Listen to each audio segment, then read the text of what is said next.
حضرت انس بن مالک رضی اللہ تعالی عنہ فرماتے ہیں کہ حضور صلی اللہ علیہ وسلم جب کھانا تناول فرماتے تو اپنی تینوں انگلیوں کو چاٹ لیا کرتے تھے۔ میرے محترم دوستو، انگلیوں کے چاٹنے کو کراہت سے نہیں دیکھنا چاہیے۔ شیخ عبدالرؤف رحمۃ اللہ علیہ فرماتے ہیں کہ اس حدیث شریف میں ان لوگوں پر رد ہے جو انگلیاں چاٹنے کو استقذار یعنی بطور نفرت ناپسند کرتے ہیں۔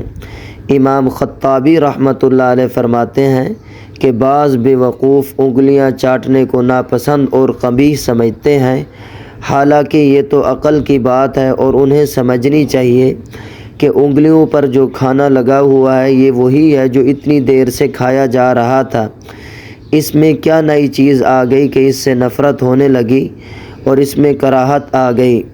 میرے محترم دوستو، ابن حجر رحمۃ اللہ علیہ فرماتے ہیں کہ کوئی شخص اپنے فعل کو کبھی سمجھے یا کسی بھی انسان کے فعل کو کبھی سمجھے، اس میں تو کلام ممکن ہے، مگر حضور صلی اللہ علیہ وسلم کے کسی بھی فعل اور کسی بھی سنت کو قباحت کی طرف منسوب کرنا اندیشہ کفر ہے۔ یہی بات ملا علی قاری رحمۃ اللہ علیہ نے بھی کہی ہے۔ میرے دوستو، در حقیقت ایسے امور میں عادت کو بڑا دخل ہوتا ہے۔ جن کو عادت ہوتی ہے ان کو التفات بھی نہیں ہوتا۔ اس لیے اگر کسی کو کراہت طبیعی اپنے اس فعل سے بھی ہو تب بھی عادت بنانے کی کوشش کرنی چاہیے۔ کوشش کریں اپنی عادت ہمیشہ سنت کے مطابق بنائیں۔ جو کام سنت ہے ہماری عادت بھی وہی ہونی چاہیے۔ ہم اپنی عادت کو سنت کے مطابق ڈھالیں۔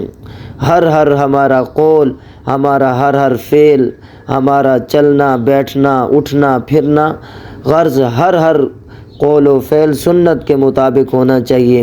یہی انسان کی کامیابی کا واحد راز ہے۔ اللہ تعالیٰ مجھے تمام مسلمانوں کو حضور پر نور صلی اللہ علیہ وسلم کی مبارک سنتوں پر عمل کرنے کی توفیق عطا فرمائے، آمین۔ آخر میں آپ سے گزارش یہ ہے، یہ حضور اقدس صلی اللہ علیہ وسلم کے شمائل ہیں، ثواب کی نیت سے شیئر کیجیے گا۔